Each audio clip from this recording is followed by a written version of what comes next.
শুভ সকাল বন্ধুরা, তোমরা যে যেখানে আছো নিশ্চয়ই তোমরা সবাই খুব ভালো আছো। আমিও খুব ভালো আছি। রঙের দুনিয়া ব্লগ 38-এ তোমাদের প্রত্যেককে স্বাগতম জানাচ্ছি। ঘড়িতে বাজে এখন 11:30, আর এখন থেকে ব্লগটা স্টার্ট করছি। আশা করছি ব্লগটা ভালো লাগবে। এই দেখো, আমি এদিকে সবজি কাটছিলাম, মানে সবজি বলতে মাংস করব, চিকেন করব। চিকেনের জন্য আমি পেঁয়াজ রসুন সব এক জায়গায় মানে করছিলাম, সব আর কি রেডি করছিলাম করব বলে। এদিকে আমি ফিরে করছিলাম, হঠাৎ করে আমি দেখতে পাচ্ছি সব কই মাছগুলো ছড়িয়ে ছিটিয়ে, মানে ওখানে প্যাকেট কিন্তু করা ছিল, মানে প্যাকেটে গিট ভালোই গিট দেওয়া ছিল, কিন্তু কী করে বেরিয়ে গেলো আমি তো খেয়ালই করিনি। হঠাৎ করে দেখতে পাচ্ছি ঘরের মধ্যে ছড়ানো ছিটানো।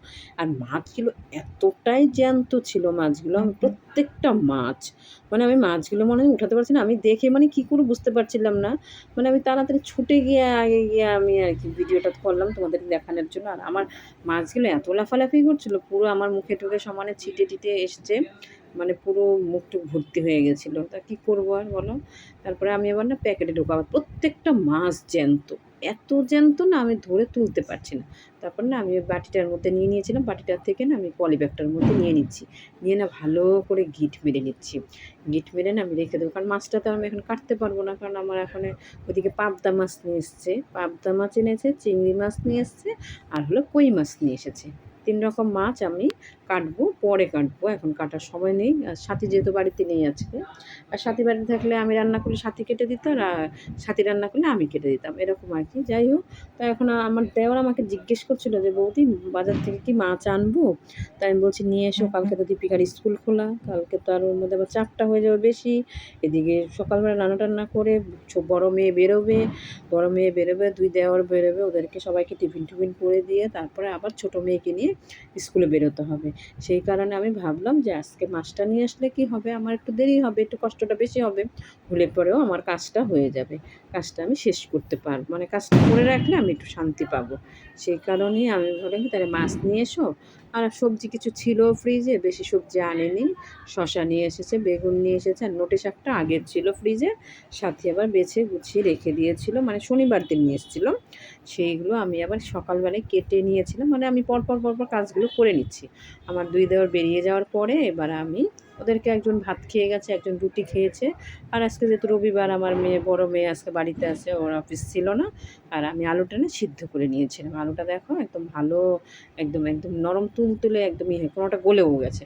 আর পেঁয়াজ কুচিয়ে নিয়েছি, আমি চিকেনটাও ধুয়ে নিয়েছি, শাকটাও আমার কাটা হয়ে গেছে।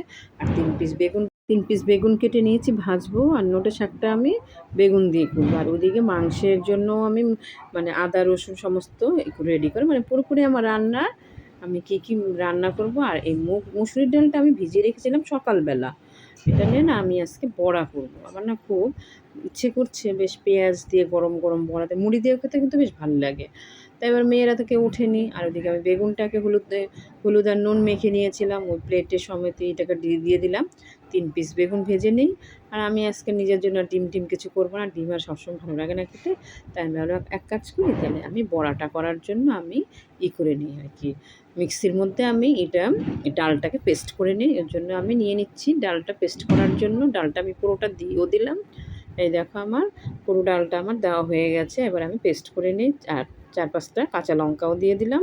একটু ঝাল না হলে না বড়াটা ভালো লাগে না। তারপরে দেখো আমার এইদিকে দিকে আমি ডালটা পেস্ট করে নিচ্ছি এর মধ্যে আমার। আর ওদিকে আমি শাকটা বসিয়ে দিচ্ছি, আবার শাকটার মধ্যে 5 ফোড়ন দিয়েছি, আর ওদিকে আলু ভেজে নিচ্ছি। মানে সব দিকেই কাজ চালাচ্ছি, এদিকেও কাজ হচ্ছে, ওদিকেও কাজ হচ্ছে, তাহলে শাকটা আমার এদিকে হয়ে যাবে। নাহলে এদিকে আমার দেরি হয়ে যাচ্ছে, না রান্নাটা অনেকটা দেরি হয়ে যাচ্ছে। এবার ওদিকে কী হয়েছে দেখো, ডালটা পরে পেস্ট করা কমপ্লিট হয়ে গেছে দেখো। এবার আমি কি করব, একটা বাটির মধ্যে ডালটাকে ঢেলে নিচ্ছি দেখো। তারপর একটুখানি লঙ্কা দেবো, লঙ্কা তো দিয়েই দিয়েছি, একটু নুন দেবো, পেঁয়াজ দেবো। আর আমি দেখো যে এই মিক্সির যে ছোটো বাটিটা আছে, ওটার মধ্যে আমি আদা রসুন টমেটো সব একসঙ্গে পেস্ট করে নিয়েছি। আর আমি আবার নিয়েছিলাম পেঁয়াজটাকে কুচিয়ে নিয়েছিলাম, সেই পেঁয়াজটাও দিয়ে দিলাম। মাংসটাকে আমি একটুখানি ম্যারিনেট করে রেখে দেবো, একটুখানি তেজপাতা নিয়ে নিলাম, একটু লঙ্কার গুঁড়া দিয়ে দিচ্ছি, মানে হলুদও দিয়ে দিচ্ছি, নুনটা আমি দিয়ে দিয়েছি আগেই। মানে সব কিছু দিয়ে আমি আবার একটু জিরা গুঁড়ো দিয়ে, আমি মাংসের মধ্যে জিরার গুঁড়ো একটু দিই, জিরা ধনেও দেওয়া যায়, কিন্তু ধনেটা আমি দেই না, আমি জিরার গুঁড়ো একটুখানি দিয়ে দিলাম। এবার আমি ম্যাগনেট করে রেখে দেবো। আর তার মধ্যে যা লাস্টে রয়েছে বাকি হলো চিকেন মশলাটা। চিকেন মশলাটাও আমি নিয়ে নিলাম। আমার মনে হয় কি মাংসটা আগে ম্যাগনেট করে রেখে দিলে পরে না মাংসটা অন্যরকম টেস্ট হয়। আর আমি তারপর অবশেষে লাস্টে দিয়ে দিলাম সর্ষের তেল। সর্ষের তেল দিয়ে না মাংসটা রান্না করলে না দারুণ টেস্টি হয়। আমি তো খাই না, এবার যারা খায় তারাই বলে, মেয়েরা বলে, আমাদের বাড়ির সবাই বলে যে সর্ষের তেল দিয়ে রান্না করলে বেশ ভালো লাগে। আমরা কিন্তু এমনিতে সাদা তেল খাই, আমরা কিন্তু সর্ষের তেল খাই না। তারপর যাই হোক আমি মাংসটাকে মেখে ঝুঁকে নিচ্ছি, নিয়ে রেখে দেবো। তারপরে খানিকক্ষণ পরে মানে যত আমি দিক দিয়ে অন্য রান্নাগুলো করতে থাকি, সে রান্নাগুলো হতে হতে মাংসটা রইলো। আর আমি আজকে অন্যদিন তো স্নানটা করে নিই সকাল সকাল, আজকে স্নানটা আর হবে না, স্নানটা রান্না টান্না করে আর ওইদিকে মাছগুলো রয়েছে দেখি কি করব, রান্না করতে করতেই মাছগুলো কাটবো। কারণ বাইরে গিয়ে মাছ কাটতে হলে অনেক সময় লাগবে, আর মাছগুলো যদি নষ্ট হয়ে যায়, কারণ কই মাছটা তো জ্যান্ত ঠিক আছে, আর এই যে বাদবাকি চিংড়ি মাছটা রয়েছে, পাবদা মাছটা রয়েছে। তাই আমি ভাবলাম যে কী করি, চিন্তায় আছি। দিয়ে এদিকে আমার রান্নাটাও সারতে হবে, আর ওইদিকে আমার মাছগুলোও কাটতে হবে।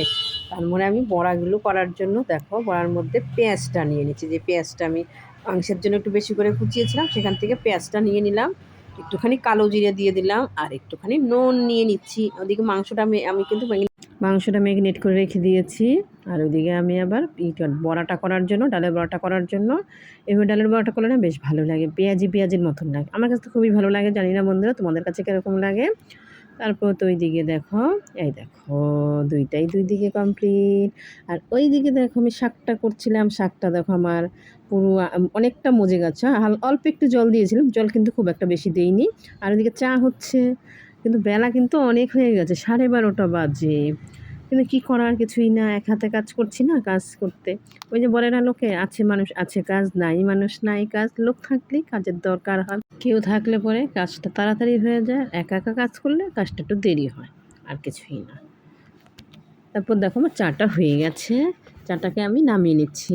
চাটা নামিয়ে আমি ছেঁকে নিচ্ছি চাটা। কখন থেকে ডাকছি বাবা উঠে পড়ে, এবার এই কাজগুলো না হলেও তো আবার এক্সট্রা, এবার আমি রান্না বসালে পরে আমি করতে পারছি না ঠিক মতন। এবার এদিকে রান্না করবো, সকালের টিফিন হয়নি, আমি সকালবেলা ওদেরকে বলেছি যে সকালের টিফিনটা করে নিই, পরে গিয়ে আবার ঘুমা। ওটা কি আর হয় নাকি, বলছে মা খাবো না।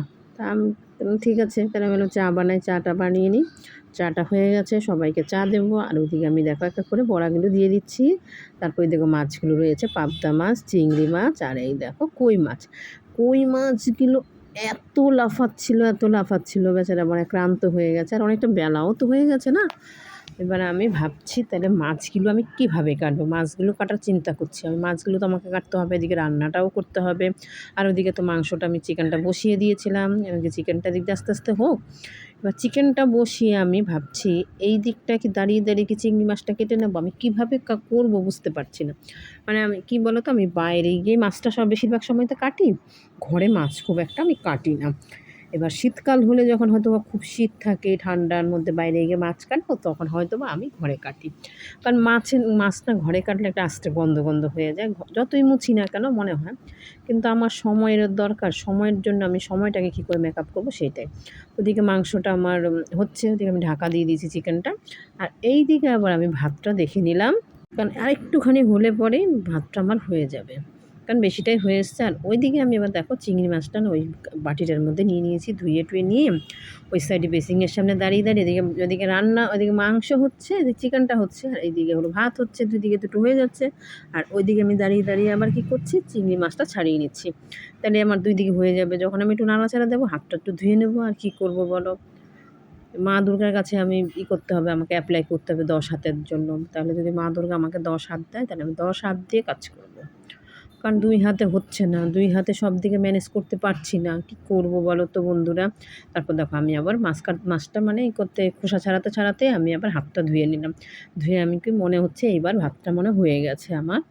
এইবার ভাতটা আমাকে নামিয়ে নিতে হবে, নাহলে বেশি নরম হয়ে গেলে না ভালো লাগবে না, চিকেন দিয়ে খাবে না।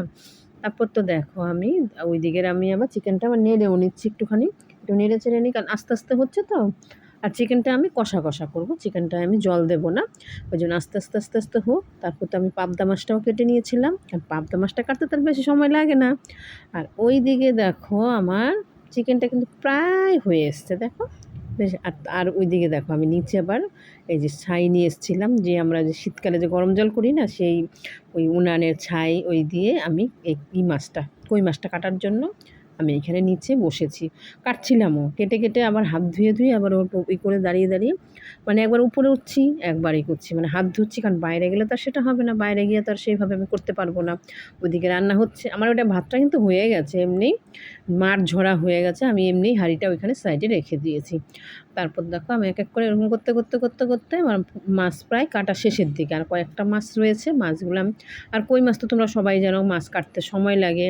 এদিকে আমি মাছ কাটছি, এদিকে আবার ওইদিকে রান্না করছি, কারণ কিচ্ছু করার নেই, যখন যেমন তখন তেমন করতেই হবে, কিছু করার নেই। কী করবো, রান্নাঘরটা ভালোভাবে পরিষ্কার করে নিতে হবে, ওই জন্যই তো আমি থালাটার মধ্যে পেতে আমি মাছের আঁশটাগুলো সব থালাটার মধ্যে পড়ছে। তারপরে দেখো আমার চিকেনটা রান্না হয়ে গেছে, কমপ্লিট হয়ে গেছে, আর লোভনীয় হয়েছে না বেশ মনে হচ্ছে। আর দেখো তারপরে তো এক এক করে সব মাছ আমার কাটা কমপ্লিট হয়ে গেছে, এবার আমাকে ফ্রিজে সব ঢুকিয়ে দিতে হবে এক এক করে। ভিডিওটা ভালো লাগলে একটা লাইক করতে ভুলবে না, যারা যারা চ্যানেলটাকে সাবস্ক্রাইব করোনি প্লিজ করে দিও, পাশে থাকা বেল আইকন অল করে দেবে, নোটিফিকেশান তোমাদের কাছে সবার আগে পৌঁছে যাবে। আমি রান্নাবান্না সমস্ত কমপ্লিট, দেখো ঘর টর পরিষ্কার করে, যেখানটা আমি এখানটা মেঝেতে পরে মাছ কেটেছিলাম, বেসিনটাও আমি পরিষ্কার করে নিয়েছি, মানে মোটামুটি আমার সমস্ত কাজ কমপ্লিট আছে, শুধু স্নান করা খাওয়াটা বাকি আছে। আমি উনান টুনান পরিষ্কার করে নিয়েছি, আর আমার দেওরদেরও খাওয়া হয়ে গেছে, মানে সবার মোটামুটি খাওয়া কমপ্লিট। আর আমি এদিকে কাজ করছিলাম, পুরো পরিষ্কার করে টোরে আমি আবার এই কাজ ফেলে রেখে গিয়ে না খেয়ে দিয়ে বসে থাকবো, পরে করবো, আমার ওইগুলো ভালো লাগে না। আমি একবারে আমার দেরি হোক, আমি সমস্ত কাজ সেরে তারপরে গিয়ে বসি। ঠিক আছে বন্ধুরা, আজকের ভিডিওটা এখানেই শেষ করলাম, দেখা হবে পরবর্তী ভিডিওতে।